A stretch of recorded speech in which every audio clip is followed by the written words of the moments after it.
Hello बच्चों, नमस्ते, सत श्री अकाल, आदाब। मैं हूं डॉक्टर नीतीश शर्मा, आपका जंतु विज्ञान का अध्यापक। और आज हम लोग पढ़ने जा रहे हैं उत्सर्जी उत्पाद एवं उसका निष्कासन। तो ये जो चैप्टर है बेटा, इससे 3 से 4 क्वेश्चन जो है वो नीट में पूछे जाते हैं। ठीक है, तो आप अगर नीट की तैयारी कर रहे हैं तो ये चैप्टर बहुत इंपॉर्टेंट है। उसके अलावा अगर आप नर्सिंग या D pharma, B pharma, polytechnic की तैयारी कर रहे हैं तो उसके लिए भी ये चैप्टर बहुत इंपॉर्टेंट है कि उसमें ज्यादा ही क्वेश्चन इससे पूछे जाते हैं।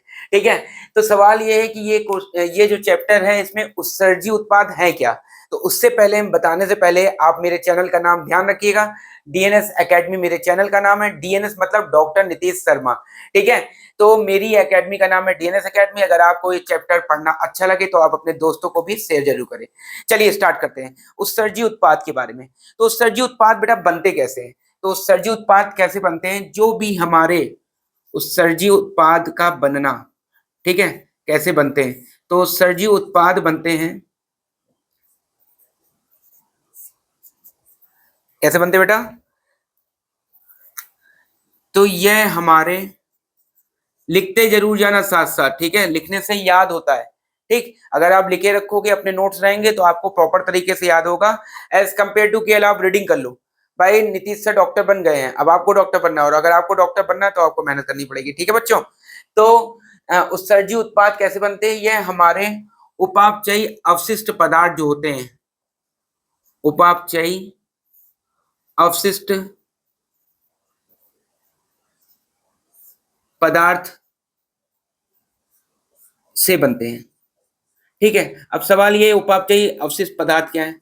तो देखिए बेटा, जो एलिमेंट्री कैनाल यानी आपकी जो आंत होती है, छोटी आंत, बड़ी आंत, वो काफी चीजों का अवशोषण करती है। उनमें से कुछ चीजें हमारे काम की रहती हैं और कुछ नहीं रहती हैं। तो जो हमारे काम की रहती हैं उसको तो हमारी बॉडी यूज कर लेती है, और जो नहीं काम की रहती है वो ब्लड के द्वारा यानी रक्त के द्वारा कहाँ पहुंचती है? किडनी में यानी वृक्क में। और जब वृक्क में पहुंच जाती है तो वृक्क उसी रक्त को छान कर उसमें से गंदगी निकाल कर हमारे मूत्र के द्वारा उसे बाहर निष्कासित करता है। तो वही जो चीज है वो क्या कहलाता है? उत्सर्जी उत्पाद। ठीक है, तो उत्सर्जी उत्पाद कैसे बनते हैं? तो ये हमारे उपापचयी अवशिष्ट पदार्थों से बनते हैं। ठीक है, दूसरी बात, दूसरी बात आते हैं इसमें कि उपापचयी उत्सर्जी उत्पाद होते कितने टाइप के? तो उत्सर्जी उत्पाद जो होते हैं वो 3 तरह के होते हैं बेटा। कितने तरह के होते हैं? यह 3 प्रकार के हैं। यह मुख्यतः 3 प्रकार के। ठीक है, कौन कौन से हैं 3 प्रकार के? तो उत्सर्जी उत्पाद आप समझे क्या होता है? जैसे आपने खाना खाया, तो खाना खाया तो खाने में जो चीज आंतों ने अवशोषित ही नहीं करी वो तो मल के रूप में बाहर निकल गया रोजाना। ठीक है, लेकिन जो चीज आंतों ने अवशोषित कर ली उसमें से भी बहुत सारी चीजें ऐसी रहती हैं, बहुत सारे पदार्थ ऐसे रहते हैं जो हमारे शरीर के लिए बिल्कुल काम नहीं आते हैं। ठीक है, तो वो रक्त में तो आ जाते हैं अवशोषित होकर। अब जैसे आपने खाना खाया, जैसे आप बाहर का खाना बहुत खाते हैं, ठीक है, तो वो खाना आपके शरीर में गया, आंतों ने उसको अवशोषित किया। ठीक है, जो अवशोषित कर लिया तो अवशोषित होकर वो कहाँ पहुंचता है? पहुंचता है वो रक्त में। और जब रक्त में पहुंचता है तो रक्त क्या करता है?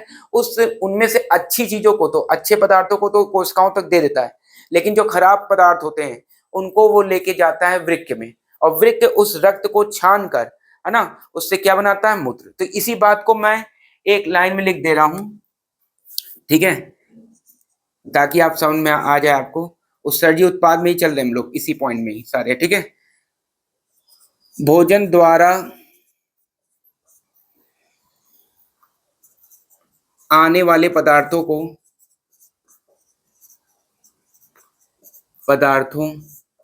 को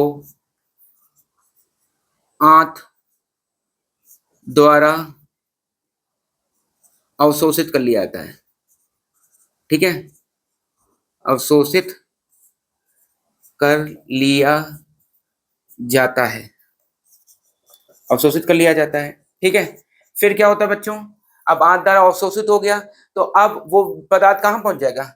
तथा सभी अवशोषित पदार्थ कहां पहुंच जाते हैं? अवशोषित पदार्थ रक्त में आ जाते हैं, रक्त या रुधिर। ठीक है, रक्त में आ जाते हैं। ठीक बच्चों, फिर आगे देखते हैं। अब रक्त में आ गए।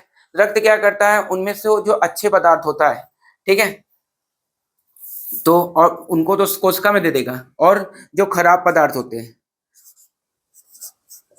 रक्त खराब पदार्थों को वृक्क यानी किडनी तक ले जाता है, वृक्क तक ले जाता है। और वृक्क क्या करता है बच्चों, वृक्क जो होता है, वृक्क रक्त में से खराब अवशिष्ट पदार्थों को छानकर मूत्र के रूप में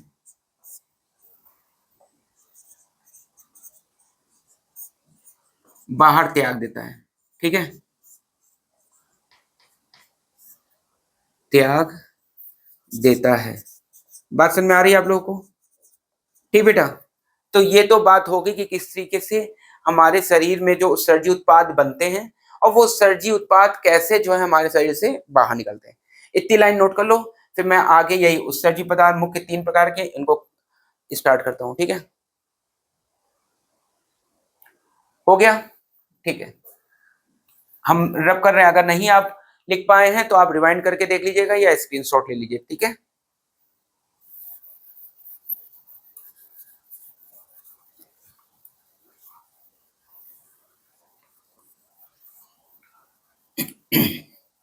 सारी बातें समझ में आ रही हैं?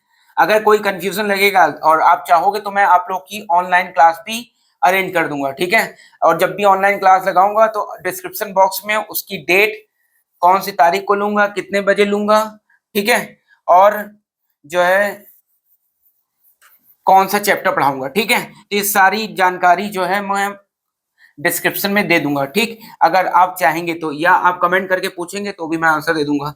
अगर आपको डाउट सेशन लगाना हो जिसमें क्वेश्चन आंसर आपके बताए जाएं, ठीक है, तो उनके लिए भी हम अलग से एक क्लास अरेंज कर लेंगे। ठीक है बच्चों, तो अगर आपको कोई भी दिक्कत होगी तो आप मुझे बता देना, उसी हिसाब से हम लोग काम कर लेंगे। ठीक, चलते हैं आगे। अब आ जाते हैं बेटा हम लोग किस पे, कि जो हम लोग ने पदार्थ पढ़े वो कितने तरह के होते हैं। तो कितने तरह के होते हैं, तो पहला पदार्थ होता है अमोनिया। ठीक है, अच्छा, इन सभी उत्सर्जी पदार्थ को हम लोग क्या बोलते हैं बच्चों, नाइट्रोजनी अवशिष्ट पदार्थ। क्यों बोलते हैं, क्योंकि सभी पदार्थों में क्या मौजूद होता है, नाइट्रोजन। ठीक है, नाइट्रोजन तुम लोग जानते हो, एन से डिनोट करते हैं। ठीक है, तो सभी में नाइट्रोजन प्रेजेंट होता है। जैसे पहला जो अवशिष्ट पदार्थ है उसका नाम है अमोनिया। अमोनिया का फॉर्मूला जानते हो क्या होता है, NH3, यानी इसमें क्या आ गया, एन आ गया, यानी नाइट्रोजन आ गया। ठीक है, अब इसके बारे में पढ़ते हैं कि अमोनिया से कैसे बन रहा है, कैसे निकलता है। तो अमोनिया बच्चों जो होता है ये सबसे ज्यादा विषैला नाइट्रोजन अवशिष्ट पदार्थ होता है। ठीक है, तो यह सबसे ज्यादा ज्यादा हानिकारक हानिकारक नाइट्रोजनी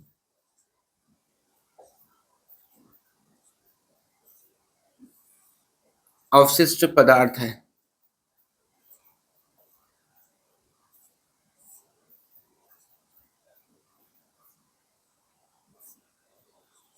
ये बहुत विषैला होता है ना, यह बहुत विषैला होता है।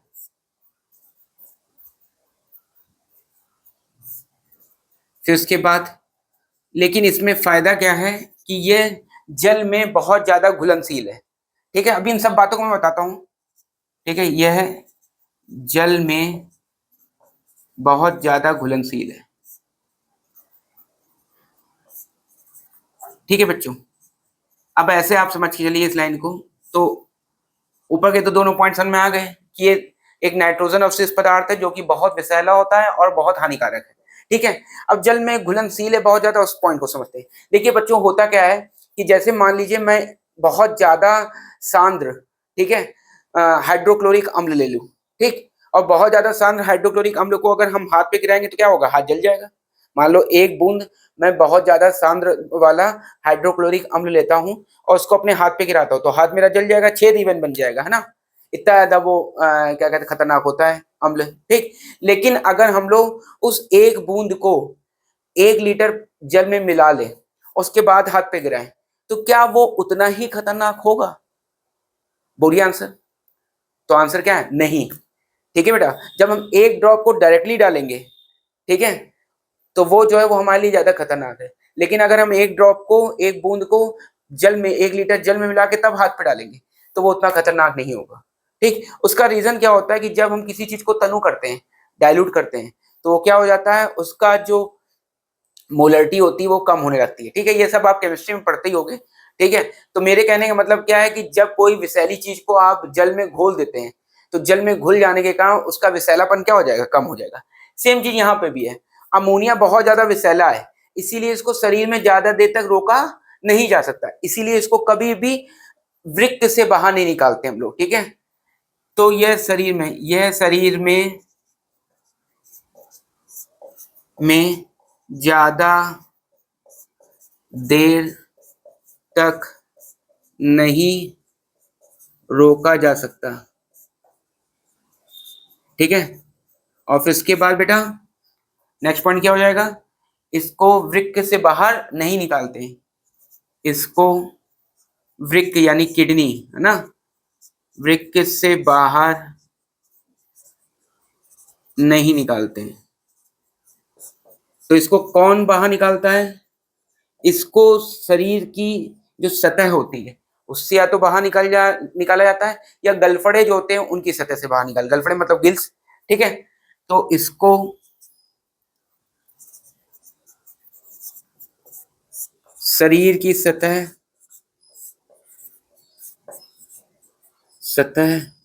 या गलफड़ों मतलब क्या होता है बेटा, गिल्स, गलफड़ों की सतह से बाहर निकाला जाता है, कि सतह से बाहर निकाला जाता है। देखिए अब ये किन किन एनिमल्स में ज्यादा, किन जंतुओं में ज्यादा पाया जाएगा अमोनिया। अमोनिया एक प्रकार का उत्सर्जी पदार्थ, तो ये पाया जाता है बेटा जो कि जलीय जंतु होते हैं। जलीय जंतु में पानी में वो दिन भर डूबे हुए हैं, तो जब पानी में डूबे हो तो उनको पानी की कमी नहीं, वो क्या करते हैं, उनके शरीर में जो भी अमोनिया बनता जाता है उनको वो क्या करते हैं, उस अमोनिया को वो घुलनशील, पानी में घुलनशील होता है अमोनिया, तो उसको घोलते रहते हैं और घोल घोल के या तो शरीर की सतह से बाहर निकाल देते हैं या अपने गलफड़ों की सतह से, ठीक है। तो यह इसको बाहर निकालने की जो क्रिया होती है उसको बोलते हैं अमोनोटेलिज्म, यानी अमोनिया निष्कासन, ठीक है, या उत्सर्जीकरण। इसको बाहर निकालने की प्रक्रिया को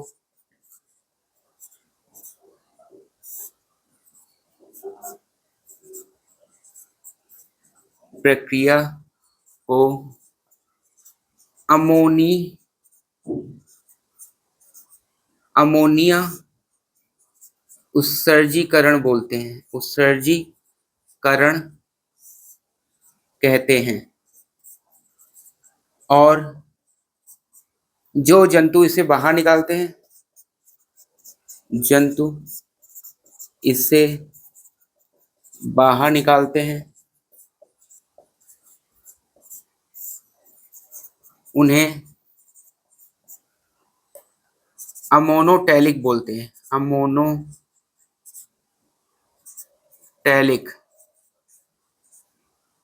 ठीक है, जंतु कहते हैं।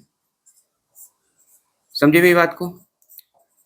तो ये तो हो गई एक बात। अब देखिए फिर से आते हैं, तो अमोनिया सबसे ज्यादा विषैला या विषाक्त पदार्थ है, लेकिन अमोनिया जो होता है ना, वो विषैले के साथ साथ क्या है, जल में बहुत ज्यादा घुलनशील है। और जब जल में कोई चीज ज्यादा घुलनशील होगी तो जल के अंदर जब वो पहुंच जाती तो वो हो जाती है तनु, और तनु हो जाती है तो उसकी सांद्रता कम हो जाती है, और सांद्रता कम हो जाएगी तो उसका विषैलापन कम हो जाएगा, ठीक। तो यह उन जंतुओं में ज्यादातर निकाला जाता है एक उत्सर्जी पदार्थ के रूप में, जो कि जल के अंदर रहते हैं। जल के अंदर रहने वाले जंतुओं को हमेशा क्या मिलता रहता है? जल मिलता रहता है।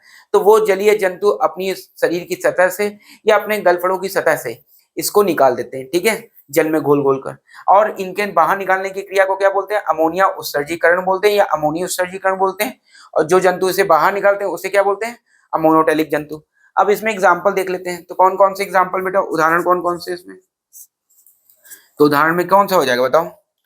उदाहरण हो जाएगा मछलियां, ठीक है, और वो भी कौन सी? जो मछलियां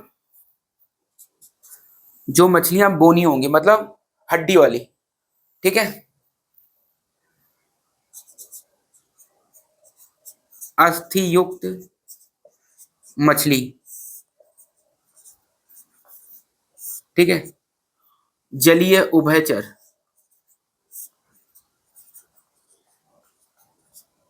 जलीय कीट, कीड़े जो होते हैं ना, इंसेक्ट, कीट, ये सब जो है जलीय कीट, ये सारे के सारे जो होते हैं बेटा, वो क्या करते हैं?